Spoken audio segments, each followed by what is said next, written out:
you're thinking about quitting YouTube already, first of all, you've posted 2 videos and maybe those videos are not performing the way that you wanted them. Maybe you only got a couple views and you're like, girl, you know how hard it was for me to get this content up and then it's not even performing well and you're ready to quit. What happened to the commitment? What happened to you being committed to the platform? I want to talk to you if you are considering throwing in the towel already with YouTube and hopping back on the social media platform that you are really trying to promote or really trying to market your business on. We need to talk. Of course, my name is Lashawnda Smith. I'm a content creator and content strategist, and you all know that I have been trying to get everybody on YouTube because YouTube is bae. And so you've probably seen my content, you've probably seen my posts on social media, and you're like, all right, girl, I'm gonna listen to you. I'm gonna start this channel.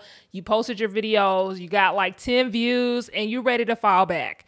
And these are some things I want you to stop worrying about at the beginning stages of your journey. For one, you should not be looking at your metrics. Your metrics are not your friend right now. The metrics is not the reason why you're doing this. You have to remember the main reason why you started your YouTube channel in the first place.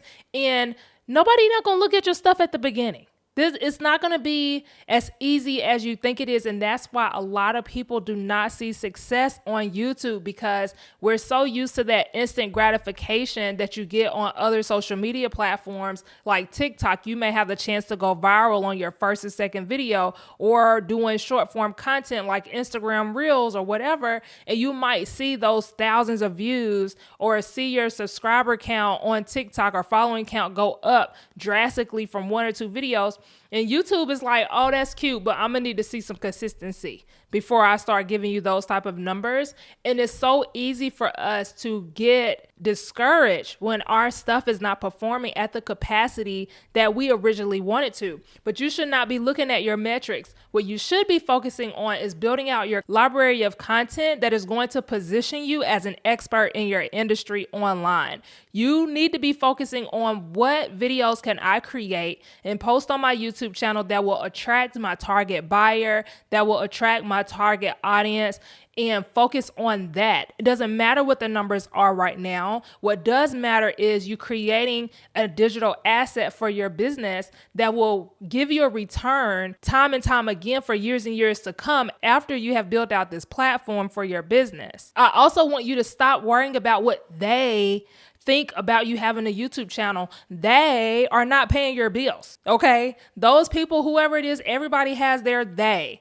Whether it's your family members, whether it's people that have seen you in business before and they just don't believe in you, or whether it's colleagues or different friends that just don't understand why you do the business that you have, or whoever they are, they can kick rocks, okay? You post your YouTube videos, you promote your YouTube channel, and you stop worrying about what they have to say, because at the end of the day, people always have something negative to say until they start seeing you be successful in that thing. And then those same people will come back to you and be like, oh yeah, girl, how did you do that again? Can you show me how you did that? So stop worrying about them. I also want you to stop worrying about getting results today. This is a long-term play. This is not something where you're just going to start seeing a big return from day one. Now, you can do things on your channel to position yourself to see results from day one, but it is a bonus. It is not something that I want you to get in the habit of anticipating from day one, because that's not the ultimate goal when you are first starting out. The ultimate goal for you right now is to create a name for yourself on YouTube, create a name for yourself online, so that you can start getting these opportunities coming to you as a result of you becoming a YouTube creator and having a business. And I want you to remember why you started on YouTube in the first place. Now, 9 times out of 10, if you have made the commitment this year to start your YouTube channel,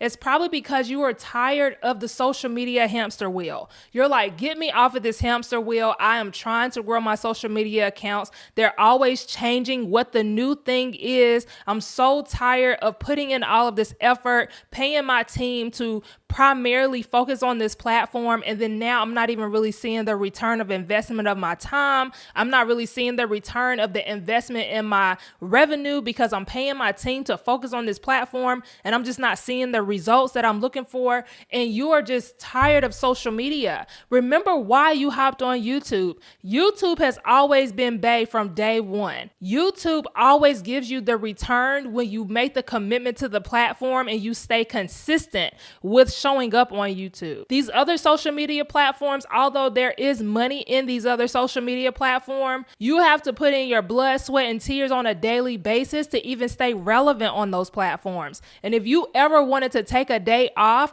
from posting on social media, and that is your main source of revenue from you showing up multiple times per day and going live once a week and doing this and posting your reels and pointing at the screen, the moment you stop, guess what else is going to stop? Your revenue is going to stop. And that does not apply when you have a YouTube channel. And I want you to always remember that when you are considering going back to the old way that you used to do things and go back to your social media, I want you to remember that you got on YouTube because you want your time back. Yes, it's going to require you to have time up front and hard work up front to build out your channel. But if you decide that you want to take a couple weeks off in the future from even posting, or maybe you're posting 2 and 3 times a week right now while you're building up your channel, but that's just right now. Eventually, you will be able to go back to posting once a week or once every other week, and your numbers are not going to change. Your numbers are still going to do well. You're still going to bring in revenue for your business because you've built out your digital asset. And so now all this hard work that you put in up front is paying you on the back end, whether you show up or not at the same capacity that you're showing up now. I also want you to remember that this is your way to get in front of a larger audience, and this is your way to create searchable content for your business. So all of those live streams that you've done on Facebook or on Instagram or on TikTok, the moment you stop going live, that content falls to the bottom of the barrel.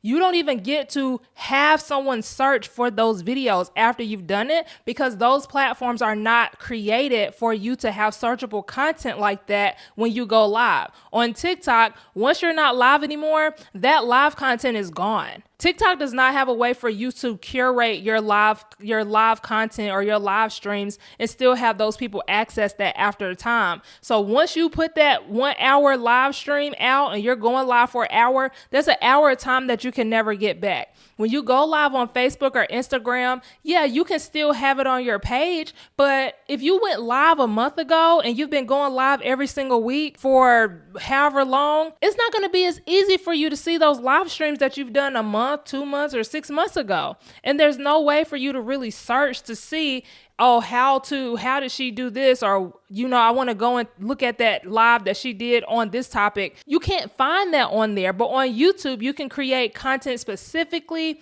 for search, where if someone is interested in learning how to do something that you're an expert in, they can search for it. And if you rank your videos in search, then that video is going to pop up for them. And it's even better if there's not a lot of people on YouTube already that's in your category, because your video is going to pop up first because it's an untapped market. And I want you to realize that YouTube is not for everybody. I know that I'm really big on telling people to get a YouTube channel, but honestly, everyone does not need to have a YouTube channel because everyone is not willing to put in the work that's required for them to be able to grow and sustain a YouTube channel. So you have to really make a decision, like, is this really for me? Can I really see me doing this long term? Because it's really not for everybody. I don't believe that that is you. I believe that if you're watching this video, if you made it this far, then I believe that YouTube has a seed planted in you, just like how YouTube had a seed planted in me, and you know that you should be on YouTube. You've had some type of sign that has told you multiple times, time and time again, that you need to be on YouTube. So that's why you're even watching this video right now. So keep posting, keep showing up. Don't look at the numbers, especially at the beginning stages, and remember why you're here. Remember the long-term vision that you have for yourself, for your business, and for your brand, and that's what's going to keep you consistent on YouTube. I hope that this was helpful for you, and I'll see you guys in the next video. Bye.